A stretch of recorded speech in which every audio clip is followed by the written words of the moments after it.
This is your time.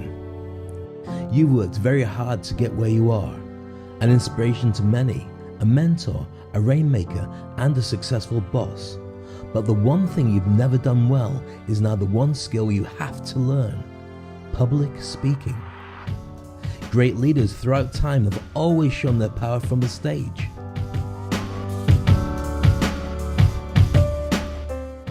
Now is the most essential ability for anybody to be seen as a change maker, industry expert, high achiever, or thought leader.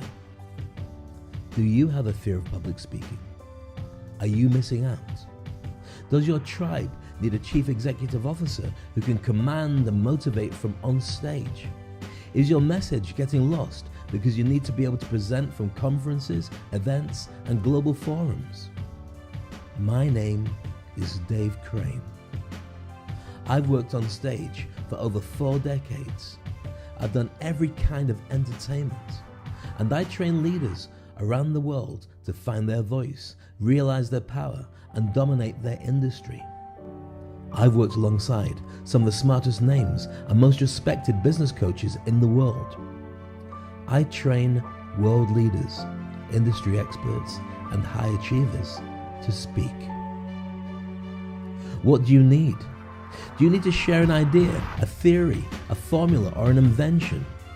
Do you need to position yourself among the best of your peers as a key voice to lead into the digital age? Do you need to elevate and grow your personal brand? Are you ready to share stages and concepts among the most innovative minds, producing viral videos and great speeches on a global scale?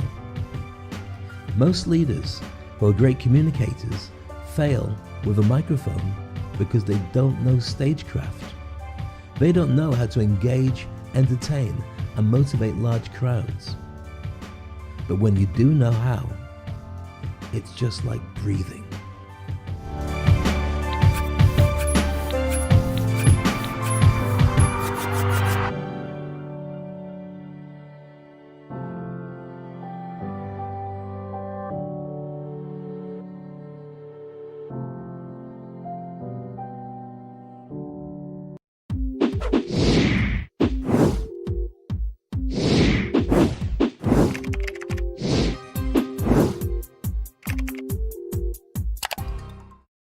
Hello, it's me, Dave Crane. How are you? Nice to see you. Welcome to sunny Dubai. It's always sunny in Dubai. Even when it's nighttime, it's still sunny in Dubai. It's just that you just kind of can't see it.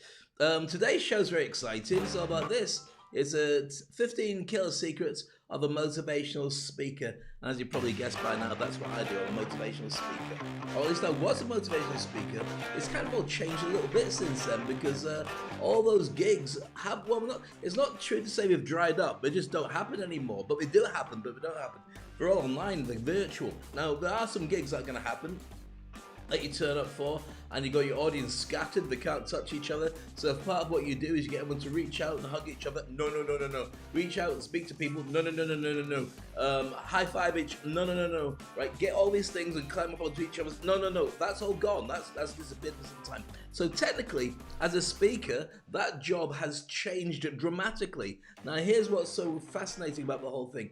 Around the world, almost every speaker, and I don't know how many speakers there are, keynote speakers, trainers, everybody really. There must be, I'm guessing, 10 million, something like that. 10 million people who do this kind of job around the world. Right now, they're all sat at home going, what do I do? There's no gigs, or the gigs are on but online, and I'm paying they're paying me a fraction of what you used to pay me. Well, first of all, let me just say to you as a little tip, don't drop your prices.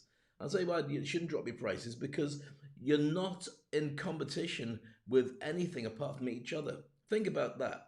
The fact is, normally what happens, and this is an insider tip when it comes to doing events, normally what happens is you're approached and they say to you, right, okay, well, we've only got a budget of this left because everything else is really expensive. The cost of a hotel, cost of the flights, cost of the logistics, the security, the band, the hire of the venue, the taxis to get everybody there, the licenses. And today, there's nothing. There's only you and your laptop, and possibly a microphone, hopefully. Otherwise, you're talking into your laptop. which will look cheap and nasty. So first tip there is to start thinking about how you can monetize it. But you can't monetize it unless you've got yourself up to scratch and you're really doing some amazing stuff.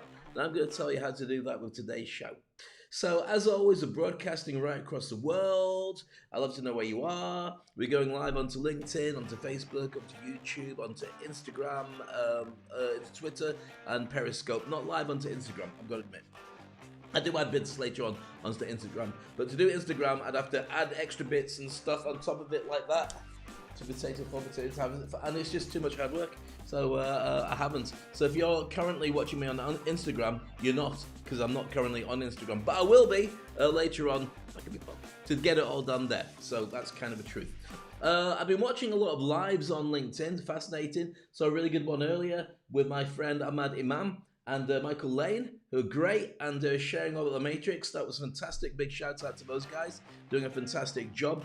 And a lot of people going live on LinkedIn, which is very cool. I'm going live anywhere, which is cool. That's kind of like being a speaker. But I'm going to share with you a couple of tips today in our brand new revamped show. It's not so much revamped as just it looks like I've finally made some effort with it, which I think is kind of cool. Don't you think? Yes, Dave. Cool. All right then. So as always, money-making tips, teaching you how to enjoy yourself. And I've got my coffee. Have you got your coffee? Yes, Dave. Really? Yes, Dave. Good. Drink your coffee.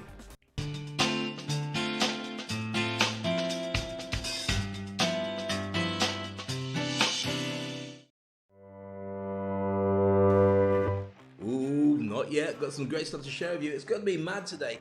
I've got loads of really cool stings and jingles and stuff to put in, but you can't watch them yet. It's all secret. Got to wait until you earn them later on. So how have you been then? Because I feel like I missed you. Yesterday was our 50th show. I know, 50th show, which means that I've been around for over 50 shows. That's what it means. This is 51. That's how it counts and comes together. And the first show together, I just wanted to see how things would pan out. Because like everybody else, you're thinking, what does lockdown mean? Now, one of the things that's changed is everyone talks about the new normal. Are we going to go back to normal? What you have right now is probably it. Things will evolve. And what we'll do is we'll find ways of making this stretch and change a little bit. But this bit where you don't approach people, you don't hug people, you go to restaurants sparingly, you go in the office and go, hi, how are you? And you go, fine. And you talk for a mask. I've got a mask today in here. There you go. It's not really a mask, it's actually for my glasses. Not quite the same thing. But anyway, that's what you've got to work around. So the biggest challenge of everything is how do you turn that into a business? Especially if you're a speaker. Well, I'm going to be breaking down a couple of different things in our new sections. And reaching out, I'm going to show you a video all about how to motivate people, so stick around for that. Yes, I'm also going to, in reaching out, which is all our videos, show you a video of me on stage in Abu Dhabi, talking to a room of about 1,000 auditors. And auditors are a really difficult audience to deal with because they don't clap or like anything. Their job is to walk into accountants' offices and basically tell accountants you're rubbish. Now, if you've ever worked with accountants tend to be not big on love.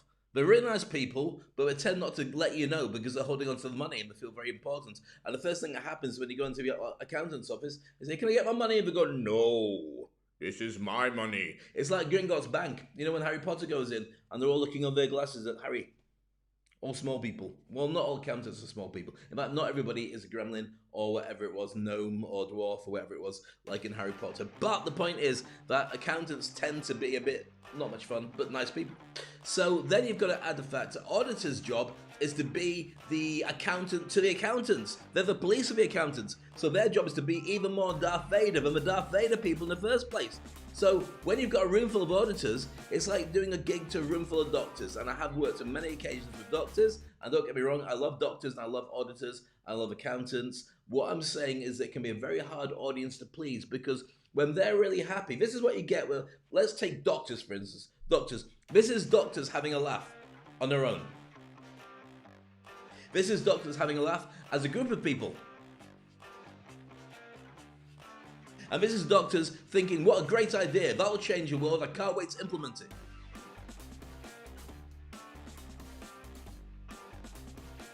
And that's all you get. That's a height of excitement. So it's a really hard audience sometimes to play with, but I'm going to share with you some stuff that I did all about changing your state, changing your relationship with everything, and how to improve where you are and what you do. And I think it's kind of important, this one particular thing I'm going to be sharing with you in our reaching out section, because I think it's really what you need to have in your mind about what you're changing for yourself in your own business right now. Does that make sense? Yes, good. And then we're going to be taking a deep dive into my phone, and we'll be looking at some special tips on being a speaker. And I can tell you that these will be very useful for you, apart from the fact it seems to have just wiped itself out and restarted the phone, which it shouldn't do because it's never done that before, but it just clearly doesn't like me. But anyway, when it does come up, it's going to look like this, and we're going to be talking about the best tips and hacks for speaking with eloquence and sophistication when you're talking to any kind of audience. Now, the key to this is we're also talking about just being basically in a normal situation where you're speaking online. And everyone's sort of doing it like Zoom and saying, right, can I go live now? And you put your PowerPoint on and you go, oh, what's the right button? And you press. When I do my sessions, when I do a keynote, it's like this. It literally is like this show with all the bits and all the shiny bits and bobs going on. That's what I do in a normal show. Right? Yes? No? Good. Thank you. So I'm very excited about the fact that I do shows like this. I want to share it with you because there's a room for everybody for this. Now, one of the things you might know, you might not know, is I'm a big superhero buff. Hence, that's my Chadwick Boseman. That's my Black Panther. They've moved the Batman now to, I think, October of, it might be March, 2022. And we've moved the new James Bond film back a year as well. They've moved everything because they realised that we're not going to have cinemas open for a while. Now, this is really interesting because they moved them because they're desperate to get an audience. They're not going to burn content. Now, here's the fact that I really want to talk to you about speaking. And this is why I train people. And I train them to be industry experts. I don't just train people to do public speaking. I train them now on how to reposition themselves so you can really find these advantages. Now, here's a factor. So right now, people are in lockdown around the world.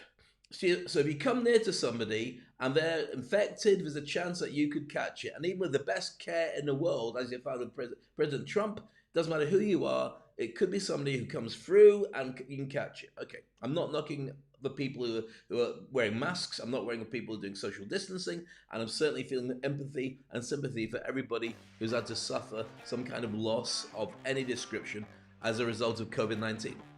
Right, so that's established. Let me just have a quick coffee because that was a kind of snort noise. Did you hear it? It's gross. Just an excuse to have a coffee. So what you've got is you've got a lack of new content being made because nobody can get together. Now that's okay because you've probably got about a year's worth of content already in the bag everywhere. So all media places, apart from radio, who do it live and on the spin, and even albums waiting to be released by artists, they're all pretty much put in together. But this is where it gets interesting. You've got a year's worth of content waiting to be released, but no new stuff being made. So at some point, it's going to run out. Now you can delay that line, but so there's a gap. And this is what I'm training people to do. I'm training you as a speaker to jump into that gap and say, here I am, I make orange juice. I'm an orange juice salesman. I've got yards full of orange juice. Not yards, but my backyard is full of oranges. I live in a very hot country, not like in somewhere that's cold, where you just pile them up and they're frozen. That would be nice for us, an orange. That's nice. But wherever you are, whatever industry you're in, you can turn around and start creating a relationship with your market by positioning yourself to be an industry expert. And that means you become a speaker. And it doesn't matter what you do. It doesn't matter whether you collect plastic cups, whether razors or pens or glasses or you sneeze for a living. You could be into common colds, and the coronavirus is probably the least common cold. But the point is, you're in an industry where you can tell people about what you do. Now, under current circumstances, everyone goes, yeah, bored, Netflix, click, or movies, click. But they're going to get rationed. So at some point, either we watch all the movies now, and then there's a gap while the movies are being made, and then new movies and TV is being made, and then they're fine, or they move it to release it later on, to try and spread it out, but there's a gap between now and then where people are looking for content, fresh content, relevant to their industry. Now, you might not have seen yourself as an entertainer before, and you might not be an entertainer, but what you do is something that many people around the world are interested in because they also do that for a living. And that might not be just a living, it might be something that you do with, like, you get cushions and you embroider cushions, or you collect stamps if anybody ever sent a letter instead of an email anymore, or you have a garden in your house. There you go, a little pot garden, and you do a show all about tiny pot gardens with those Japanese bonsai trees made of fingers. It could be anything. People around the world are interested in that kind of thing. Not everybody, because it's boring to me, but it might be fascinating to other people and you. So if you start doing a show in it, there'll be lots of people interested in that kind of thing. So once you've got those people interested in that kind of thing, you can get them hooked on your show, get them to become your tribe, and get them to be able to monetize your reach to them. Why do I know you can do this? Well, first of all, this is what I'm doing. I'm training many people to do it. But also, the very simple fact is, what else are people going to do when they're bored? They still want to connect. So it's not influencers that are going to be big anymore.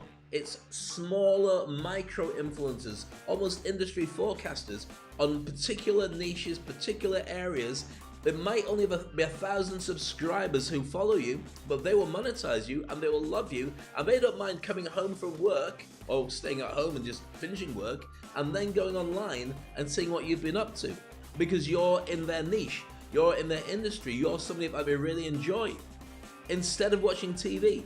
Is this making sense to you? Because I'm laboring it a lot, but I'm talking about this. Ultimately, this is the whole point. We're talking about the secrets of a motivational speaker. When I say motivation, I want you to substitute in that bit, motivating people when you talk about the things that they're interested in. Does that make sense to you? Yes, Dave. Fantastic. With that in mind then, let's get stuck in. Let's have a look at the first video, which is all about motivating people as we begin our new section called Reaching Out.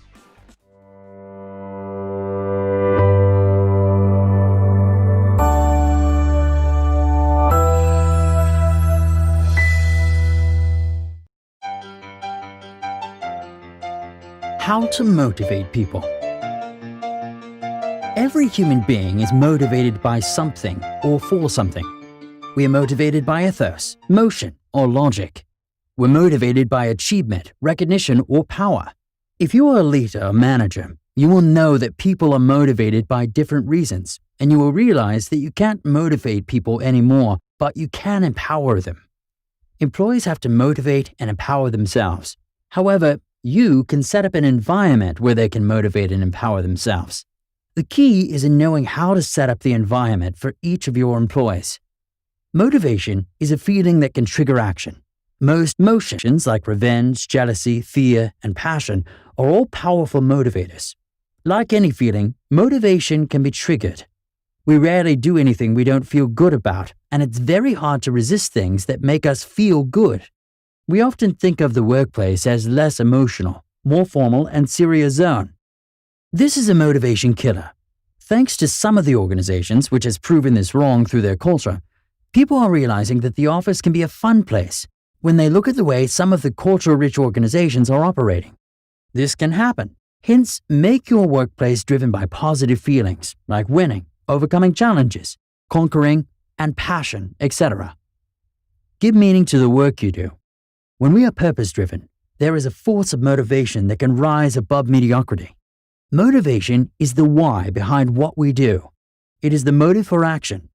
People are engaged and motivated by why we do things more than what we do.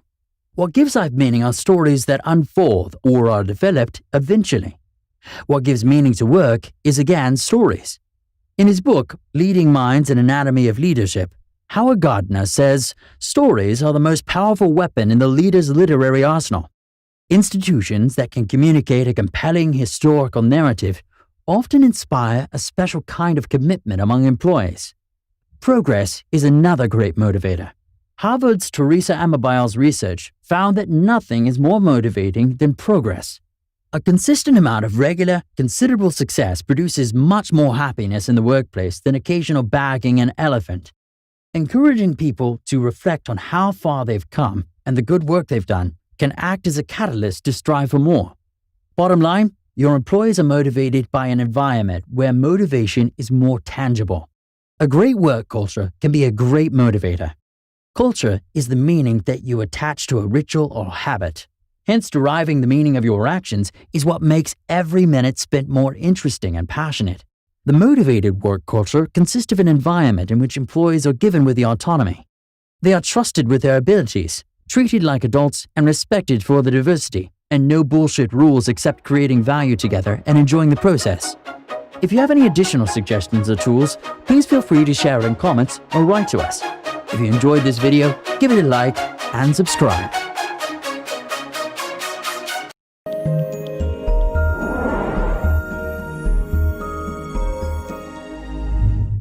So there you go, a crash course into motivation. I'll give you a hint. Anything that motivates people is motivational. Remember that when you're talking to people and helping them as well. So we're going to take a deep dive into some actual tricks for being a speaker, and also how to reinvent yourself as a speaker. Remember, I'm not talking at this stage necessarily about you becoming a hired speaker, going out and doing keynotes everywhere. That's something that is a much more challenging, possibly higher level challenge for you, which is not impossible, but you're already up against speakers that have got a track record, they've got media kits, they've got websites, they've got everything out there. What I'm saying is how you can create a side hustle and really motivate it by making your business around you as a communicator and speaker for a certain niche. That's what I'm talking about, but this stuff will help you anyway, because ultimately, speaking on video is the new way to do it. Now, the business model that you're going to consider is not just being a speaker and traveling around the world, being a speaker, hosting events and so on. That may or may not happen. So, well, for some people, and it may be that you're doing hosting online with conferences and so on. That's a given. It's going to happen because people still have to have those kind of events. But in many ways, what we're talking about as a speaker is literally just creating videos. Creating videos, get yourself out there. People will ask you maybe to present on your subject, but then can you come and talk to us as a consultant to let us know more about how we can work on that subject with you being a consultant? So it's a consultant speaker. Remember I said about becoming an industry forecaster. So in your own particular niche, people love you and they work with you and they want to get more content and more ideas from you. That's what I see as the new business model for speakers. It's less sexy, but it is a more guaranteed income over a longer period of time. And you're also not talking about your region or even your town. You're talking about the whole world would be wanting to work with you. So it means that you've got potentially 7 billion potential employees. I mean, I don't know how many businesses are out there, but of 7 billion people, say there's like 100 million, that's more than that. Say there's about 1 billion organizations that would want to hire your services in some way, shape or form to be able to talk. Now, if you break it down to your niche, maybe there's 100 million, a couple of 100 million that like your particular flower arranging thing. You do flowers on the end of a windowsill. Now that might have been really geeky and really weird. Nobody had an interest in doing it before. But now that most people are stuck at home in lockdown, that ability of peace of mind and relax and feeling good by having it might be something of big significance to everybody. So you've got a big niche straight away. So how do you do that? You do your keynote and then you keep telling people about new stuff and new offers that are coming up with your brand new show called Flower Arranging from the Windowsill. There you go, bit of a mouthful. Well, it's not a mouthful unless you actually eat the flowers. But you get the general idea. It's worth money and it's worth thinking about. So next up, I'm going to show you a video of me speaking to a load of auditors, as I mentioned earlier, in Abu Dhabi, which is the capital of the United Arab Emirates. Beautiful place. Where I live, it's about an hour and a half's drive to go to Abu Dhabi, and this is in a huge, huge place called the very posh and very rich hotel. That's what it's called. I think it probably had another name as well, but let's just call it that for now. Love your thoughts, love your ideas, love it if this is appealing to you about becoming a speaker. Remember, this is today's title. Today, I'm sharing with you 15 ways of becoming 15 killer secrets of a motivational speaker. Now, I'm sharing this with you because I think that there's a really good opportunity for you to just see yourself as being able to step into this business model, even as a side hustle, and start doing some incredible things with it. So next up, I'm going to show you what I do, or at least I used to do, on the big stages around the world on Speak on Stage.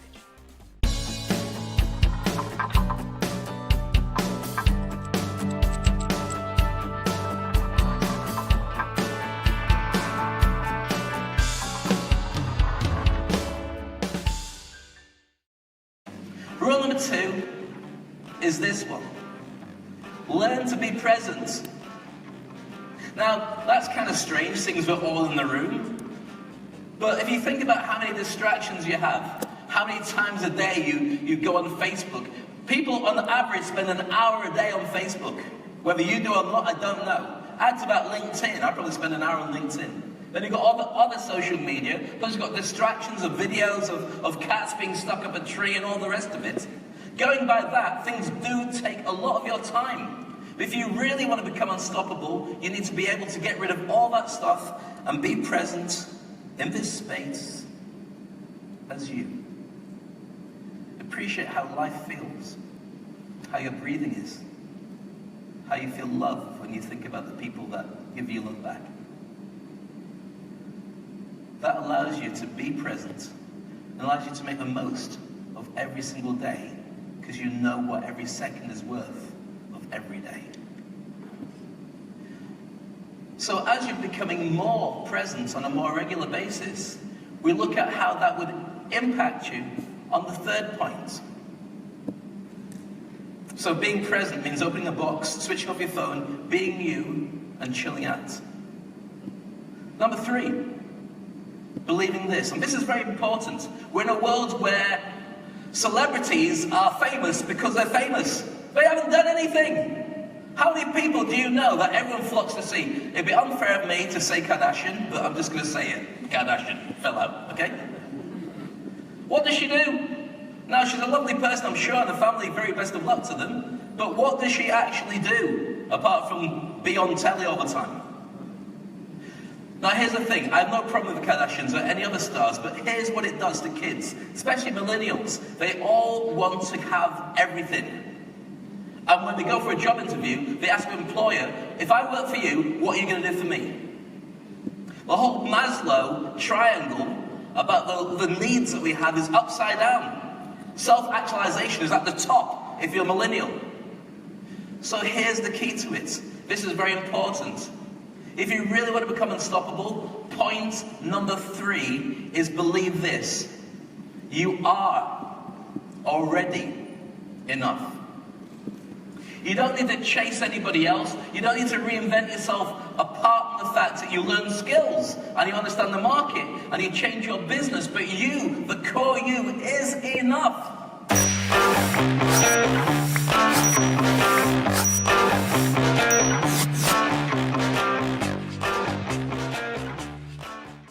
So there you go, that was me on stage, looking like it was many, many years ago. It's really strange, isn't it? Even when I showed that video earlier, all about motivation, where you see people high-fiving each other in the office and sitting right next to each other. And that just seems like a million miles away. And I get quite wound up by it because, I mean, it didn't have to happen like that without going down the route of getting into politics, which I avoid doing like the plague. You've got to say at some point, someone somewhere should have paid better attention to the signs that COVID was out there and it could have been dangerous and the evidence was there already and maybe something could have been pulled later or earlier. Or, you know, anyway, he said coughing because he'd been drinking too much juice and I've got air conditioning up here. Not because of any other reason, mind, just telling you. So there we go. So when you're speaking about a particular subject, and there are millions of subjects, I mean, we had a 50th show yesterday, of that I've covered lots of different subjects, not quite 50, because a lot of them are recurring ones, because I stay more or less in my lane. Mental health, speaking, and marketing, pretty much, and branding. I might get sneeze. Don't look, don't look. Oh, look.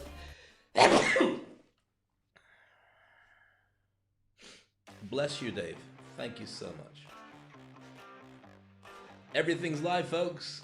I sneezed at this time. I won't say what time it is because all around the world it's different times. But anyway, it was real, as you saw. And I wish I had a tissue. And I can't use my sleeve because it's too short. Not that I would because it's gross and cheap and nasty.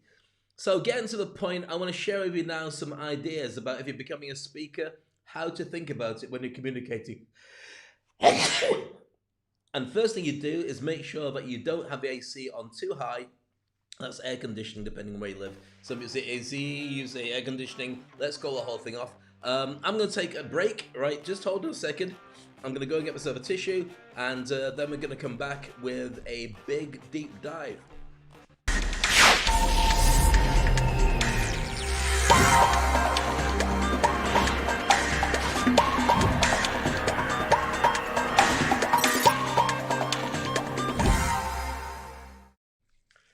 Oh, there we go, much better. See, it didn't take long. Why? Because my office is tiny. It was not tiny, really. It's big, to be honest with you. But I knew that would last for about 7 to 10 seconds, which gave me enough time to run across and certainly go and get myself a tissue. Oh, why are we talking about tissues, Dave? I have no idea. It was just because we're close, and I thought we'd just, get bonding. Oh, that's another thing I mentioned earlier, but Bond is gone and it's not going to happen for a little while. Like many of the best movies. Which leaves a great opportunity for us, because this is what today's show is all about. 15 killer secrets of a motivational speaker. I should change that into how to launch yourself as a motivational speaker, because the opportunities are bigger and better than they've ever been. Okay, let's get into it. Right, when you're speaking, apart from sneezing and spluttering, which are never good, these are some tips for eloquence and sophistication. I'm just blowing that out of the water. Okay, Dave, so tell us, I dare you, what do you know about being sophisticated and elegant? Well, first of all, make sure you keep tissues nearby so you can blow your nose. And don't get stressed. And make sure you have opportunity to earn money. One of the things you should always do, by the way, is if you're going to do a gig, get paid in advance, because there's nothing worse than chasing a client afterwards and then they hand you over to the accounts department or but usually the accounts department, who then turn around and refuse to pay. They say, okay, you can get into a queue and we'll pay you in 90 days, because right now it's cash flow is king. And you say, can't wait 90 days. All of our suppliers do it. You're a speaker. You don't have that kind of business model. So make sure it's in the bill, it's in your contract at the very beginning, that you get paid at the very beginning of 50-50, 50 in advance to book you for the date, and 50 paid on the day. So there's no chasing up. And they would know that, and they will do it. Trust me, you stick to it, and they go, oh, that's not our company policy. Here's what you say. This is my company policy. We don't give credit. You're a big company. I'm a small person. Ickle me with my nose. Don't do that, because you'll lose the gig. Sorry, I was snorting then. I was just checking to see my glasses are clean. And they're good. Sorry. That is so nice. Have you got your coffee? Yes? No? Love your thoughts, love your comments, love you sharing quality time with me. It really makes a difference. I love having you there. I honestly do. Without you, the show would be nothing. And to be honest with you, doing this show for you every day is part of my therapy as well. If I wasn't doing this, I'd be arguing with my dogs and my wife and my daughter and losing. That's part of the deal. But here I get to show you how to make money, which is what it's all about, especially now. Okay, so here we go. Let's go back to it. The things that you need to think about for eloquence, for elephants and sophistication. So if you want to get an elephant, this is what you got to pay attention to. First, know the power of silence. Don't be scared when you're talking to people sometimes to say nothing. Because if you slow it down, those gaps have power. It means you consider what you're talking about. It means people pay attention. And it also means that people aren't thinking about the fact that you have no idea what you're going to talk about with next, but you're just kind of making it up as you go along. See how it works? See, power of silence, number one. Number two, eliminate ums and ahs and replace them with, well, you see now. What does that mean? Well, typically when people speak, they go, and it's subconscious. They don't know they're saying it, but it ends up making them look unprofessional, makes them look like they're amateur, because they keep going, But what you can do is put that gap in that I had earlier. So let me give an example. So a normal example would be, I'm going shopping to go and get some bananas, right? I'm going shopping to go and get some bananas. There you go. Standard speaker talking about shopping for bananas. What you can do is say this: I'm going shopping to get myself some bananas. See how it sounds dramatic? It sounds smart. Same thing, just I got rid of the ums and ahs, threw them away, and put in a gap. But what this is saying is replace it with, well, you see now, or something similar like that. So I'm going shopping, well, you see now, to get some bananas. See, it still works. And the whole point is it makes it look like you're completely deliberate and you're not making it up as you go along. And people go, wow, really smart. And you're going, ha, got away with that one. Even if you really didn't get away with that one. Well, you did kind of, because it's your thing anyway. Okay, moving on. Next is this one. Number 3, he said, dragging it along, is this one. Jargon isn't impressive. In the time you've known me, right, I don't use big words. If I do use big words, you stare at me and say, Dave, do you have any clue what that word means? In which case the answer is clearly, no. Now, people think it's all about the money. The money goes to those who are sophisticated. The money comes to those who show they had a brilliant education. The money goes to those people who are such great communicators. They use lots of big words. And I know that our friends at Toastmasters do this all the time, introducing big words and saying, I bet you can't use that word. And I'm not a huge fan of Toastmasters, I've got to admit, because I do speaking for a living, not just pretending. So, with that, yes, but when you introduce big words, you run a chance of alienating a large part of your audience who just don't know it. They don't know what the word means, especially if you're talking about something that you got an audience. Like here, we've got people from all around the world watching this show. So we'll have, like, say, 1,000 people around the world. Not everybody is going to know what half the words mean, but they'll get it generally. They'll get the general idea, but a word you throw out there will do a couple of things. If it's a really difficult word, you'll make them feel that they're not part of your group. You'll make them want to go elsewhere to somewhere where they feel more welcome. And you'll also make them look up the word, maybe, if it can be bothered, to check to see what it is. But it puts a disconnect between you and them. So I never use big words. I dumb stuff down so everybody can get it. I'm not saying I make people look dumb. It's just I want the communication to be as effective as possible so there are no gaps. If I'm telling you about blowing my nose, I've got a tissue. Don't make me do that again. The most successful communicator in my experience of TV was Oprah Winfrey. By far, and she's worth $4 billion to prove how good she is at this, but by far, when you watch Oprah Winfrey's show, at no point ever do you watch it and go, I don't know what she means, when she explains stuff to an audience. And she gets the most sophisticated people on her show, scientists, pop stars, movie stars, CEOs, doesn't matter, really big thinkers, but they come onto her show and they speak plainly. Because if they try and throw a big word out there, she'll turn around, even though she knows what the word means, and she'll say, I don't know what that means. What does that mean? And she'll catch them up in it, and they'll have to explain it, and they'll joke about it. But the show works because it became so popular because there was clarity. There were no big, impressive words to show off. And it's really important you know this. If you want to get your audience to buy into you and spend quality time and quality money with you, you have to make sure those people understand where you're coming from, what you do, and how to create a relationship with you, because you make it as easy as you can to be your friend. Does that make sense so far? Good. All right, so get rid of all the impressive jargon, which isn't impressive. It's just rubbish. Even if you're doing it to people in your own industry and you think that's the way we talk, well, it might be the way you talk, but somebody in the audience is being... I'm trying to get rid of adverts now. Look at that. Keeps popping back. Just go away, advert, go away. Stop, bring the advert. I'm trying to get rid of it. It keeps popping back. It's like, have you ever played, what's it called? Whack-a-mole.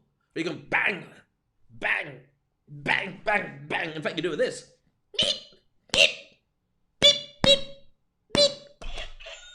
I'm whack-a-moling in my special... a new one. Who's that? Ooh, Chief Data Officer seeking connection, understanding, and some action from my data. Should we not go there? Because the wife could be watching. Anyway, number 4, eliminate curses. Do not swear. I know it's tempting, and sometimes I have been known on the occasion to say words like bottom. But I don't say real proper words like flip. Said flip now. Okay. It will freak people out, and it will make some people get turned off by what you do. It's true. Even if you're in a building world where you're construction and you really have all your engineers and people doing sweary, Mary stuff all the time, you never know who is a boss or who is somebody who wants to hire you, because you're going to think about what they will say to their people who are paying for it. Got this great guy. He's brilliant. He's really good. But he swore on stage. Yeah, no, well, we're not paying for that. What if he embarrasses all our shareholders? Okay, you're right. We'll go and get somebody else. That's what happens. I've seen it happen to people in my own industry. Radio and TV. They do live gigs at a party, a nightclub, whatever, and use profanity, and it catches up and bites you in the hiney. Didn't say bottom or ass. Right then, I can say it's my own show. I don't really care. But you get the point. The point is the very valid one, and I probably shouldn't have said hiney. Say honey. It's my accent. All right then, number 5, be descriptive and to the point. Don't mess about. Get to exactly where you're going to get to in the fastest possible way, which clearly I don't. Sometimes I go around the bushes and the houses and stuff, and share with you a lot of different ideas. But saying that, it's meant to be entertaining, which hopefully it is. And if it's not entertaining, then I apologize, but that's just about as far as it gets, to be honest with you. So next on, I hope you enjoyed it. I hope there's a lot of value in it for you. Let's go and look at the cheat sheets. The cheat sheets. It's all about the strategies of how you become a great speaker, and that's next on Speak on Stage. We love your thoughts and your comments. Keep them coming. Tell me where you're from, and it's a pleasure having you here with me. Honestly, you make me happier. Nobody else in the house will talk to me. I only have you. Don't touch that dial.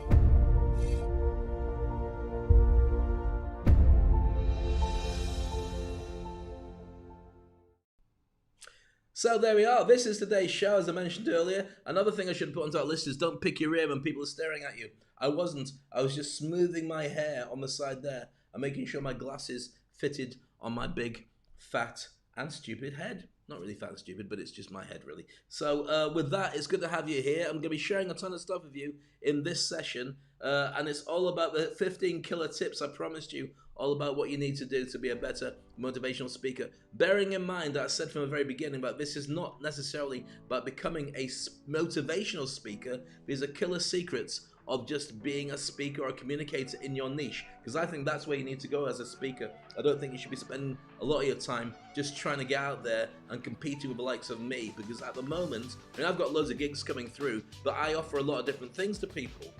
You need to be able to clarify. It's basically coming down to a thing called the lowest hanging fruit in the garden. Imagine this, right? You're going out into the garden, I've mentioned this before, you're going out in the garden and you're hungry and you want to get some fruit. Now you can do a couple of different things. You've got bananas there, you've got coconuts up there with pineapples, you've got apples in those trees, but you've got to pass them. You've got brambles, but they really taste a bit, but there's thorns before you get at them. Or you've got strawberries on the floor. What are you going to go for? Well, you're going to go for the strawberries. Why? Well, first of all, they're nice, and also you can just bend down and pick them up. That's how they grow strawberries, by the way, just in case you didn't know. So, you get the strawberries, you go, right, strawberries, who wants strawberries? Oh, lots of people want strawberries, this is great. So let's go and get the strawberries, let's plant more strawberries, and what about the fruits up there? We can come back to that. Let's just build a business around strawberries. That's what you do. You create stuff around stuff that people will already want from you. Does that make sense? So that's why I'm saying don't necessarily have to jump into the world to be a motivational speaker. Become a speaker in your particular industry. You could be a salesperson. You could be an expert in menopause. You could be an expert in cooking or bread or any particular subject. Own that niche and people around the world will watch you because it's fascinating. If you look at the biggest chefs on the planet, people like Gordon Ramsay, for instance, he's got a show on YouTube that's huge. Millions of people watching him just larking about with his family and cooking the occasional dish. He's already proven himself to be a great chef, but he's got no work at the moment. Clearly, because nobody's going to restaurants and there's no TV being filmed. So he's created a new one online. And you don't have to be Gordon Ramsay to do this. If you've got an interesting enough story and you make it an interesting enough trip around your house, around your home, around your life, around your niche, then people will want to know about it. Trust me with this. Okay, next, let's get into the nitty-gritty of this. Discover your inner voice and listen to it. Encourage it and share what it says. Your inner voice is that thing in your head. That's your subconscious mind, really. We could talk about this forever, but I'm not going to spend too long on this. Your subconscious mind speaks to you, and it tells you stuff all the time. And when you're interested in something, and it involves money, or it involves your love of your cup, or your coffee, or any particular subject, then that's your voice. You should encourage it, because when you say, tell me more, it will just tell you more. And you're probably thinking, Dave, are you a loon? You're talking about your own voice in your own head. How do I encourage my own voice in my own head? Well, because it's like listening to a friend, a very well-known friend. I'm not saying this because I'm crazy. I'm saying it because the way that when you speak, you've got to form an argument or a conversation in your head, and then it comes out of your mouth. Now, most people spend time thinking about, should I say this? Should I say that? And they ask themselves those questions. For me, clearly, when I speak, it just goes, I open mouth, and blur comes out. Because I don't need to consider it. I've spoken for such a long time. I trust that tiny split second of confirming what I'm saying and composing what I've got to say and broadcasting it to you. I just trust it to go out like that. So sometimes it'll come out cabbages. Well, I hadn't thought about that. I didn't know I was going to see cabbages, but I did. If you look in my eyes and rewind it, you can see cabbages were coming into the conversation. It makes no sense whatsoever. Let me move on. But there, trust what it is and get used to doing it. The more you trust it, the easier it will be for that stuff to come out when you think about it. Number 2, understand the new business model of a speaker. A business model says that you are not just a keynote speaker anymore, even a host or an MC. You're an industry icon, an expert, somebody who's really top in their field, and a consultant to the people who are going to hire you on a long-term basis, meeting them once a month, meeting them a couple times a week, being on hold to help, coaching, letting the people who are in their company come to you one-to-one as a group, or just looking after the management, or doing some training, a whole load of different things you can do to create and cement that relationship with them that actually pays better because you've got a long-term contract, not just lots of one-off gigs, and you have the gig and you go, where am I going to go next? You can set up relationships with people all around the world like this. It's very, very cool indeed. All right, number 3 is this one. Said person number 3. Pick a fight with something you passionately want to stop. So for me, I pick a fight all the time of education. Why? Because I don't believe that we're educated properly to deal with all the stuff that we've got to do with life. So I don't think that your schooling set you up for a job. I don't believe that your schooling set you up for the relationship that you have with the people around you, especially the ones that you get married to. I say ones, could be several, might be one, depending on your culture or whether you get divorced a lot. All these things could have been taught better at school. And I know you're saying, but Dave, what about marriage? Well, what about finances? Seriously, were you told about finances at school? No, that's what you were told about when the banks got onto you and said you're overdrawn, we're going to take you back for credit cards. Then they ring up and said, we'd like another credit card. All this stuff, if they taught you at school, do not spend any money on credits. Just make sure you save and upgrade as you go. Or these are the best ways to make money, and these are the ways that maybe you should be thinking about. And it taught you business models from being a child. Then what you'd have is a much smarter way of doing business, and you wouldn't be in debt right now, and recessions wouldn't happen the way that they do. And I know I'm ranting about it, but that's what I'm up against. My passion, and I share it with you every single day, is just how badly we were taught to deal through education with what we really need to be able to do in life. That's what I argue about every single day. And sometimes people go, Dave, well, I disagree with you. I couldn't give a monkeys. I couldn't care less. There's something so passionate to me and makes me so angry that we end up with so many people who are badly informed, who take all their information from the news or even from the banks about how they should be taking out bigger loans to do stuff.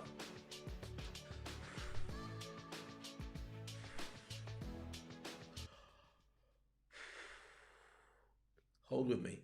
It's not the coffee. The coffee will calm me. I used to be much better when I didn't break my stress toy. Look at that. Stress toy. I should go and get a new one, shouldn't I? That's what I'll do. Later on, I'll go out and get a new stress toy. I'll treat myself to something, so then I've got something to squeeze and shout at in front of you. So, okay, number 4, get an audience interested in the same kind of things that you are. Now, right now, I do this show every single day, or most days, and I get many of the same people coming back. They either come back because they find me funny, or they find me interesting, or they just say, well, we've got nothing better to do, let's go on the internet and laugh at that guy. Or they're interested in speaking, or marketing, or branding, or a whole range of things. But they're your tribe, they're my tribe. You are my tribe just now. And telling your friends is important, starting a watch party, subscribing, connecting with me, following me on all the different platforms, so you never miss a show, and you never miss education that I'm sharing with you.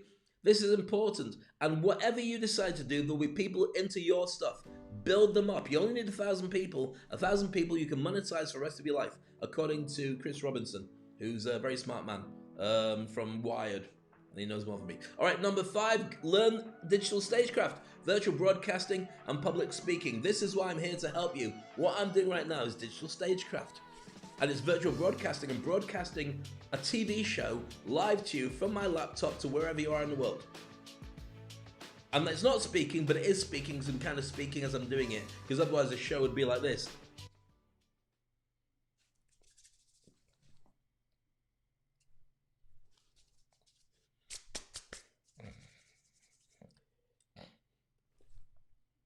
And you would say, what is that idiot talking about? Why doesn't he just say something? So it is speaking.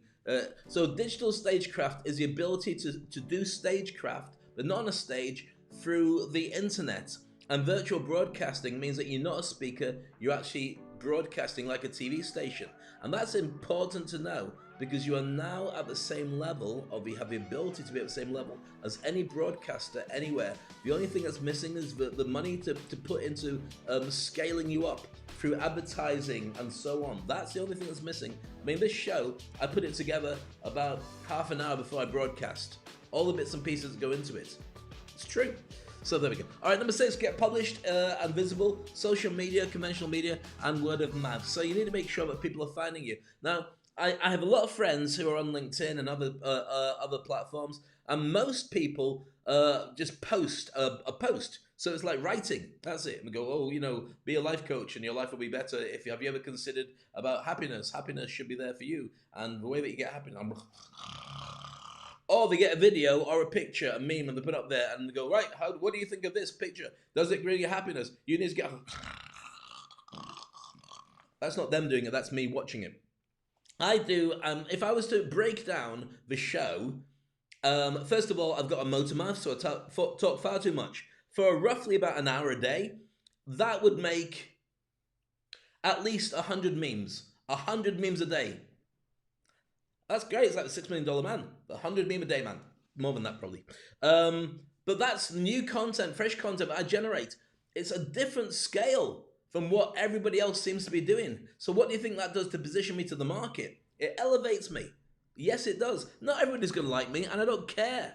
I really don't care if people don't like me, but that I'm visible. The amount of people I've bumped into online who say, Dave, I watch your show. Or I have meetings with people who say, yeah, I've been watching your show. Or I get messages from people saying, I watch your show. Not all the time, once in a while, but the consistency of what I'm doing for an hour every day, you can't buy that with Google ads. Or you can, you buy it, but you can't, you've got to spend a lot, you know what I mean. Number 7, collect evidence and produce great content proving that you are worthy. Well, I've just done 50 shows, and you need to keep all the evidence of the stuff that you've done. Every gig I've done, by the way, certainly for the last 5 or 6 years, I would get photos and video footage of me working the gigs. And people would say, well, that's a pain. And I said, no, because how are you going to get more gigs unless you can prove to people that you've done it? So of all your posts, keep the analytics. Find out how many people you've reached, who's interconnected, but more than anything, because they're vanity metrics, but they're kind of a good place to start. What did that convert to? What did that turn into? Did he get business as a direct result of doing it? Did he get inquiries? Did he get more followers who then turned into inquiries? This is important, because if at the end of it, all you get is a load of people saying you're great, or a load of people saying that's important, a load of people saying, yeah, I agree with you, but then you're running out of money because nobody's spending any money on you, you should stop doing whatever you're doing and focus on your hedgehog. I'm not going to talk about that today, but it's really important that you understand it. In fact, I probably could add the hedgehog thing to it. Should I? Hold on, let me just see if I can find the hedgehog diagram. Okay, this is it. All right, so here we go. 3 different circles. The one that looks like a grape, the green one, we'll come to that in a moment. Start off with the blue one that looks like a blueberry. What are you best at in the world at doing? The red one, which looks a bit like a red apple. What are you passionate about? What do you love to do? And the green one, which looks like a massive grape. What drives your economic engine? What will people pay for? Those 3 things are super important for you to be able to be successful, because that's pretty much what you should be speaking about. And that's what your audience is going to want to know more about when you start talking about it as well. Does that make sense? Yes, Dave. Thank you. Okay, then. So let's go back to our original list. And we're building number 8. Build a tribe around your message and get them to share it and grow it. So the people that are following you, people are interested in you, and people connecting with you. And I hate saying followers. I see you guys as friends, not followers. Followers makes it sound like you're some kind of guru. I'm not. I'm just a normal bloke. But I'm good at doing this. And I want you to be my friends, because I'm lonely. I remember going to... no, I can't talk about that. I know you want me to talk about it now, but I said I'm not going to talk about it. It was a look... No, I can't. It's just bad. It's bad. I can't talk about it. Well...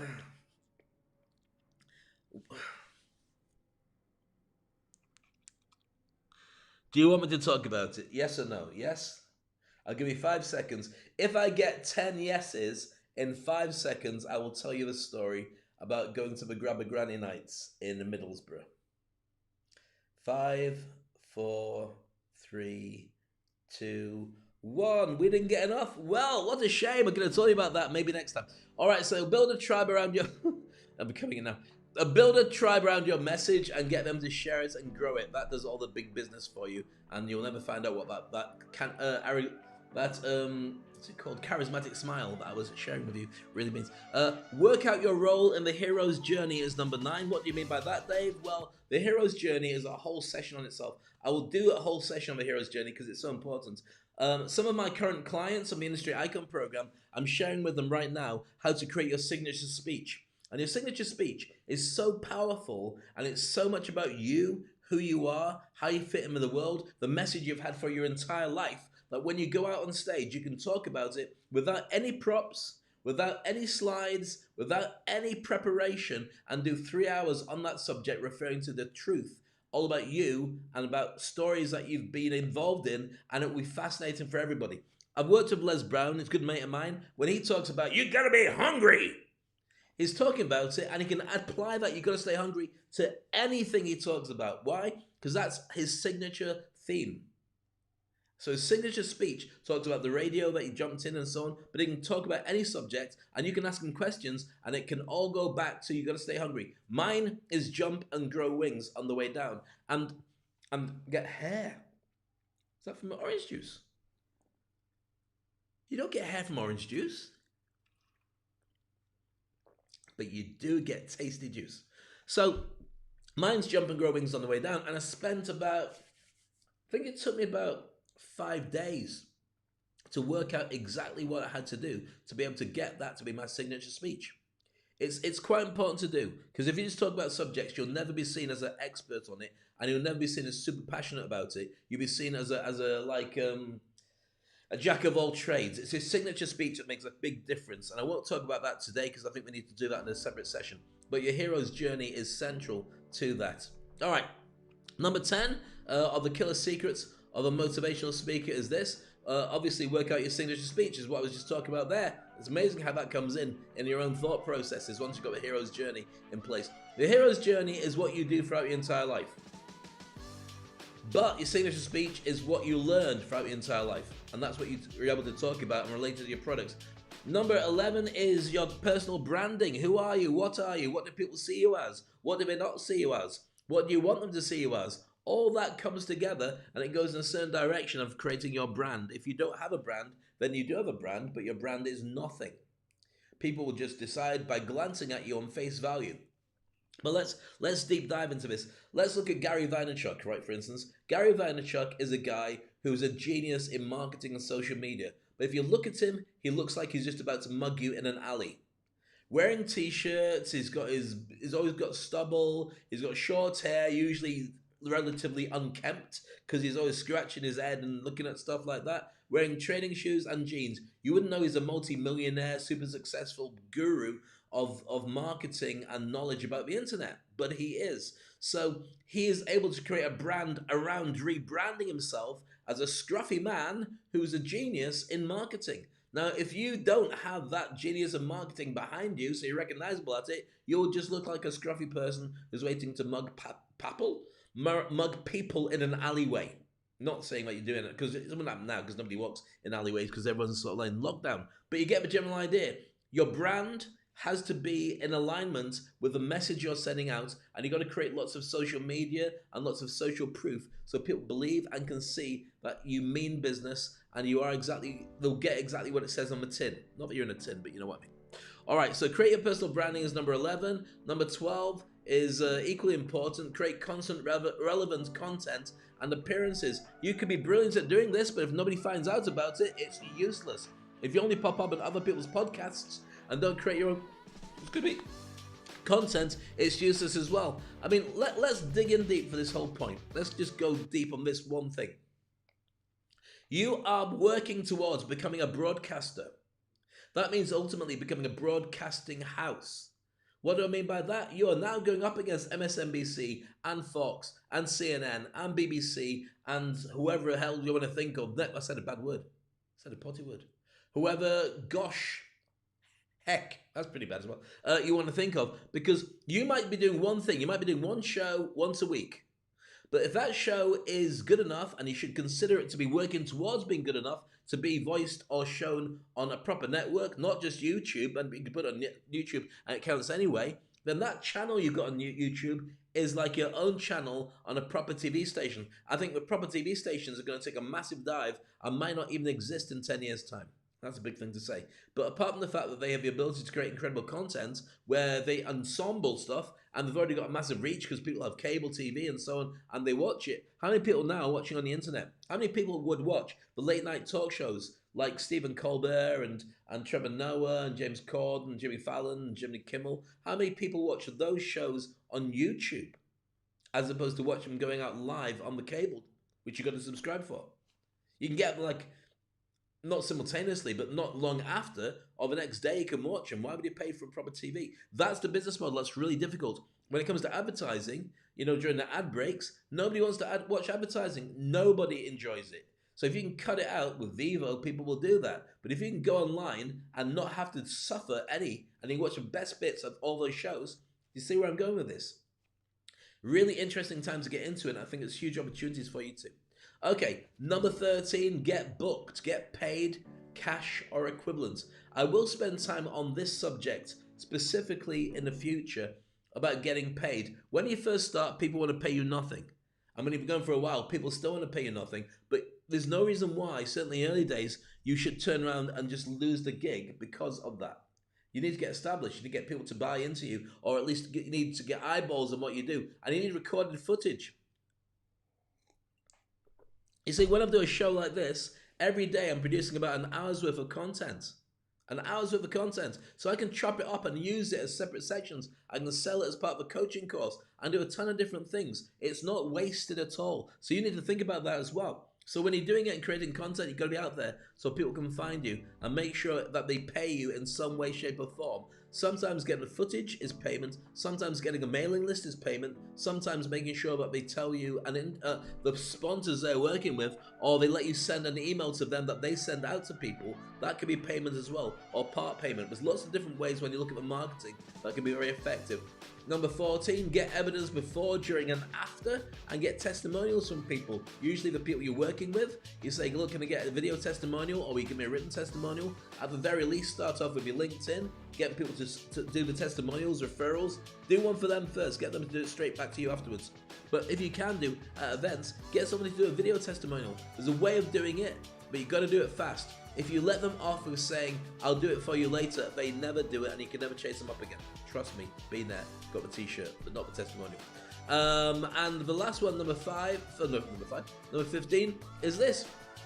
Publish, rinse, market, and repeat. Create your content, get it out there, let everybody know that you're creating this content, and then bring it back, chop it up, market it again, send it out there, and do the whole cycle one after the other. That's how you do it. That's how you do the cheat sheets. That's how you create that relationship with the market. And I hope you found that as fascinating as I did, because we're doing that every single day. If you want to know more about this, take a shot of it now. I'll hold still. Actually, I don't really want that to be the picture, but it's too late. It's done now. So next up, we're going to teach you how to become an industry icon. Hope you're as excited as I am. This is Speak on Stage.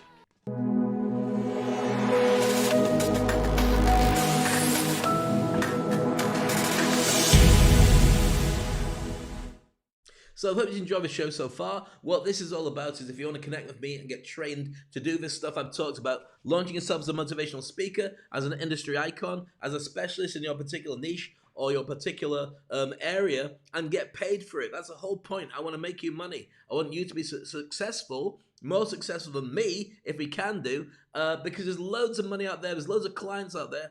I was watching people speaking recently, just saying, oh, it's terrible, life's terrible. No, it's not. I've never been so busy. Seriously, I've never been so busy. Why? Because I'm doing it myself, not waiting for people to step up. And you've got to take risks, and you've got to invest. And Who Dares Wins, which is a movie from the 70s starring Lewis Collins, and it's very good about the SAS. If you don't dare and you don't go out there and do it, you won't win. Invest in yourself. There's never been a better time ever than now to go out and do something really uncomfortable for you that will turn around with the whole world saying, oh my goodness, that's really cool. The world's still in lockdown. The world's still in shock. It's still in reset mode. So you can get out there, and while people are stuck indoors with too much time on their hands and nothing interested. You could talk to them. You could say, have you ever considered cake making? Yes, you. Have you considered making stuff with cakes? I can show you exactly how to do it. Or whatever your niche is. And some people won't be bothered about it, but you've got so many potential people interested in it, you can do a ton. Now, if you've got your own business, or you're looking to launch a business, or a side hustle, or you want to be promoted bigger, or you're doing well, but you want to have more of a brand, excuse me, got most of that. Then you've got to contact me. Dead simple. Go to SpeakOnstage.com. We've got a special offer on all the modules to train you to be an effective speaker. Plus, you go down there on SpeakOnstage.com. You click on the bit that says industry icon.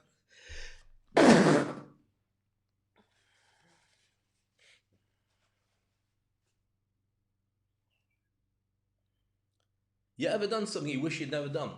That was it. Okay, so you go where it says industry icon, you click on it, and then it gives you an opportunity to book me for a 10-minute conversation about how we can grow your brand and turn you into a speaker in your niche. That's what you've got to do, and you should do it right now. It's very exciting, isn't it? Hope you've enjoyed today's show, by the way. It's been different, hasn't it? No? It's been the same? I'll be like that then.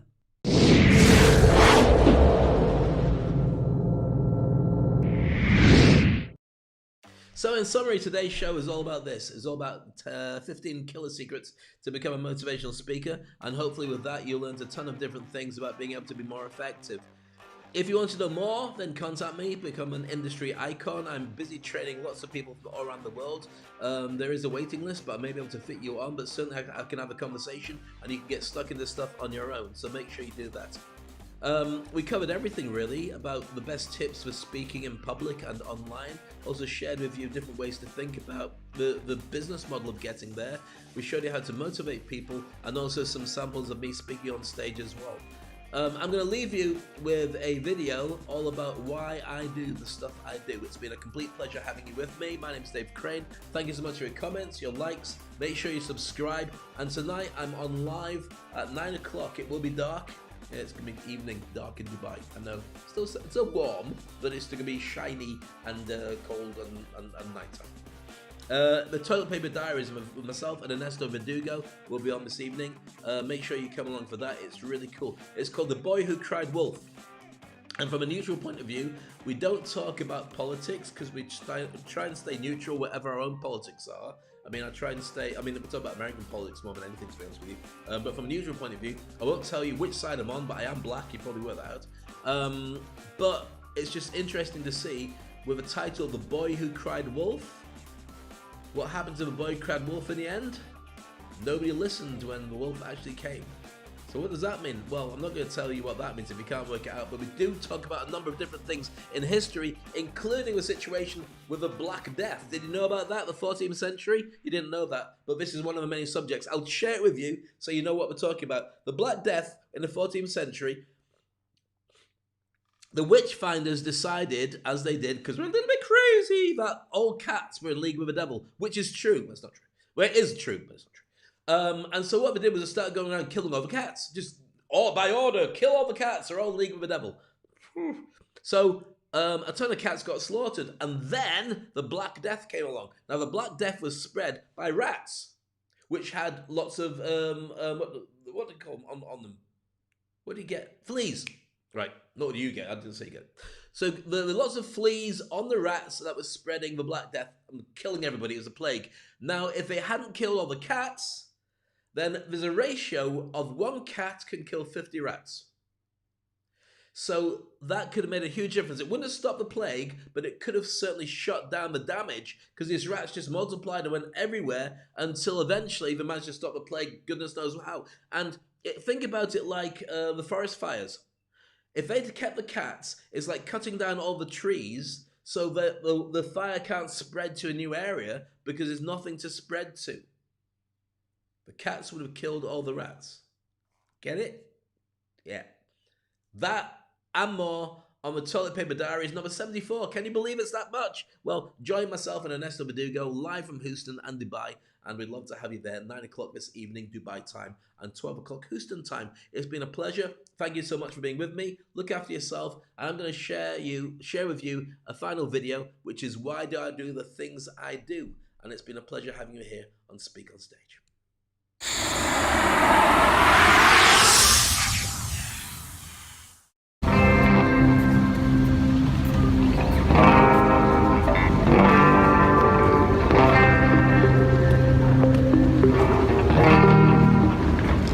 I grew up with a reasonable relationship. I had a great family. I had people who really cared about me. But one thing was true, I was lost.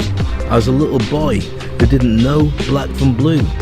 The color of my skin made a difference. When everybody around you is white, you start to question yourself, where do I fit in? Do I know what's right? Do I know what's not right? When you leave it, in the end, I know a handful of people took the time to share with me ideas, to tell me some things that would make everything fall into place once and for all. And you know what? They didn't have to. They didn't have to tell me anything. They could have left me lost and alone. They could have had me, with nothing over my roof, no home.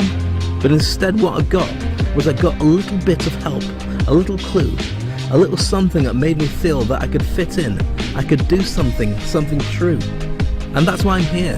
That's why I share these ideas. That's why I'm in the Maldives with you. I want to share so much, but even a little bit is enough to sometimes get you through. Now, I don't think I'm brilliant. I'm under no illusion about what I bring to the table. I want to get you strong. I want to move you forward. I want to do a little bit to make you more able. I want to share some ideas like this. First of all, you never get time back. You are in charge of your own destiny, and what you get is your own fault, good or bad. I want you to know that you can never fail. It's all part of your learning curve.